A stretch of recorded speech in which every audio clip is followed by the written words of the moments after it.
संजीवनी अस्पताल बाल एवं शिशु रोग, general surgery, plastic surgery, neuro surgery, नेत्र रोग, फिजियोथेरेपी, स्त्री एवं प्रसूति रोग, हृदय एवं शुगर रोग, हड्डी एवं जोड़ रोग, कार्डियोलॉजी, दंत रोग, इमरजेंसी चिकित्सक सुविधाओं में एक भरोसेमंद नाम है। आप सबसे चर्चा करने का वो केजरीवाल जी के 2 दिन के हरियाणा के प्रोग्राम 7 और 8 तारीख को हिसार की धरती पर, आदमपुर की धरती पर वो तय हुए हैं।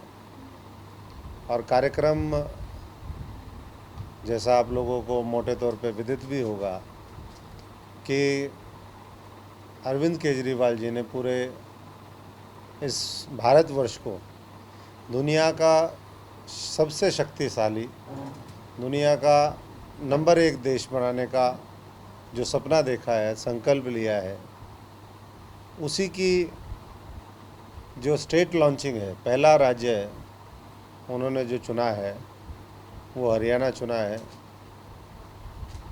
इस मुहिम के साथ हर भारतवासी को, हर हरियाणा वासी को जोड़ने के लिए वो निकले हैं। और उन्होंने पहले दिन से ही कहा है कि ये मिशन पूरे देश में जो आज़ादी से लेकर के आज तक की जो हमारी समस्याएं हैं, जो 75 वर्ष में नहीं हुआ, ख़ास तौर से शिक्षा के क्षेत्र में, स्वास्थ्य के क्षेत्र में, रोज़गार के क्षेत्र में,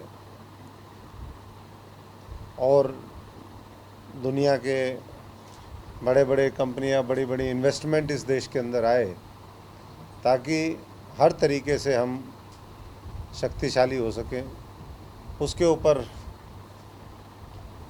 काम करने के लिए वो सभी साथियों से सुझाव भी मांगेंगे। ये मुहिम पूरे देश के अंदर चलेगी। तो उसकी लॉन्चिंग कल वो आएंगे हिसार में, नौजवानों से विचार विमर्श करेंगे, नौजवानों से और छात्रों से। उसके बाद जो पीछे एक बहुत ही दुखद घटना हुई, एक हरियाणा की बेटी सोनाली फोगाट की जिस तरीके से गोवा में हत्या हुई, उनके परिवारजनों से मिलेंगे। जो महत्वपूर्ण लीडर्स हैं, पार्टी के कार्यकर्ता हैं, उनसे चर्चा होगी। और 8 तारीख को तिरंगा यात्रा के माध्यम से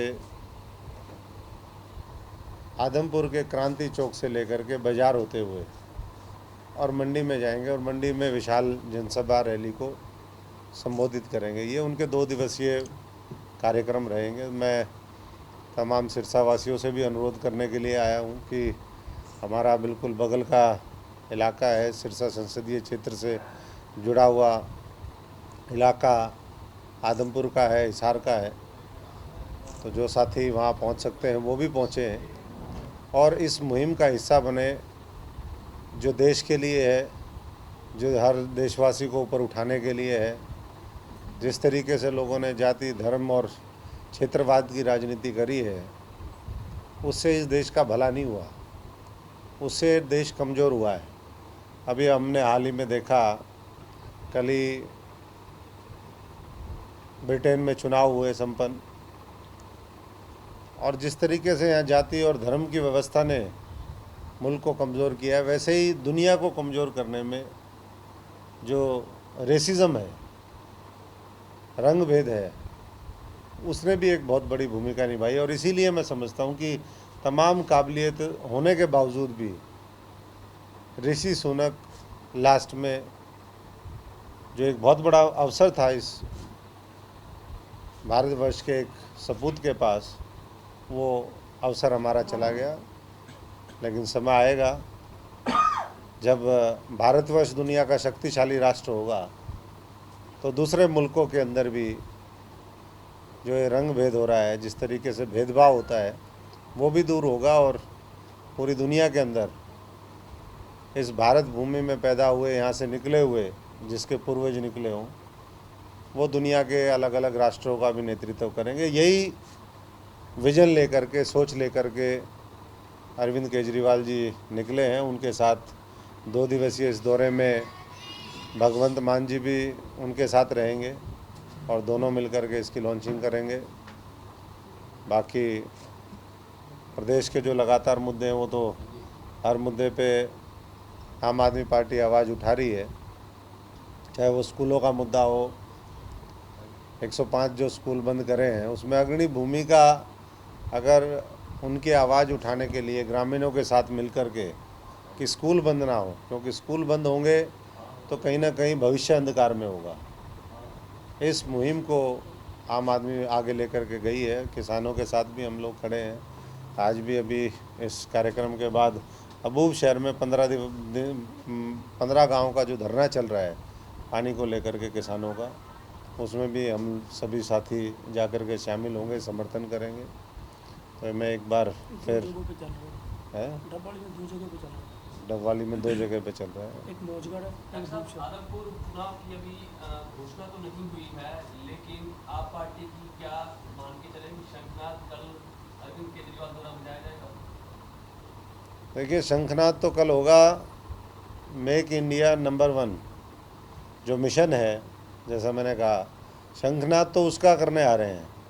लेकिन जब आदमपुर की धरती होगी, हिसार की धरती होगी, तो निश्चित तौर पर उससे मैं समझता हूँ कि जो वहाँ के लोग हैं सबसे पहले वो इस मुहिम का हिस्सा बने, ये हमारी कोशिश रहेगी। और जब पार्टी का शीर्ष नेतृत्व आता है तो काडर भी मोबिलाइज होता है, जनता में भी मैसेज जाता है। जो 5 सूत्रीय उन्होंने प्रोग्राम बनाया है उसके बारे में विस्तार से वो वहाँ पर लोगों के बीच में चर्चा करेंगे। तो अभी तो चुनाव का पता नहीं कब होगा, लेकिन जब भी होगा जीत आम आदमी पार्टी की होगी। और जैसा मैंने पहले कहा था इलाहाबाद के चुनाव के विषय में, संदर्भ में, कि यहाँ पर क्योंकि बीजेपी तो सत्ता में बैठी है, धन बल, बाहुबल, सरकारी मशीनरी, इन सब का वो दुरुपयोग करते ही करते हैं। तो वो कोशिश उनकी रहेगी, तो वो लड़ाई में रहेंगे, लेकिन पीछे, बहुत पीछे रहेंगे। कांग्रेस तीसरे और चौथे नंबर की लड़ाई लड़ेगी और जमानत जब्त जो है वहाँ फिर कांग्रेस की होगी। और ऐसे ही चलते चलते 2024 जो है वो इन ताकतों को नेस्तनाबूद करेगा, कमज़ोर करेगा। और आम आदमी जिसके लिए आज सबसे ज़्यादा आवश्यकता है लड़ने की, उसके लिए आम आदमी पार्टी लड़ते हुए, क्योंकि और लोग तो बड़े बड़े लोगों के लिए लड़ रहे हैं, उनकी मदद कर रहे हैं, लेकिन आम आदमी पार्टी आम जनता की लड़ाई लड़ते हुए, किसान, मजदूर, नौजवान की, कर्मचारी की लड़ाई लड़ते हुए उनके सपनों को पूरा करेगी। और मैं समझता हूँ कि कल के बाद भारतीय जनता पार्टी की सरकार को मजबूर होना पड़ेगा काम करवाने के लिए, क्योंकि कई चीज़ें हम वहाँ पर रखेंगे। स्कूल उनको खोलने पड़ेंगे और काम करवाने पड़ेंगे, नहीं करवाएंगे तो हम आगे करवाएंगे। तो यही सोच को लेकर के सारे साथी लगे हुए हैं और पूरे हरियाणा में भी काम चल रहा है। और विशेष तौर पे पश्चिमी हरियाणा में इस 2 दिवसीय कार्यक्रम के बाद आम आदमी पार्टी और मजबूत होगी।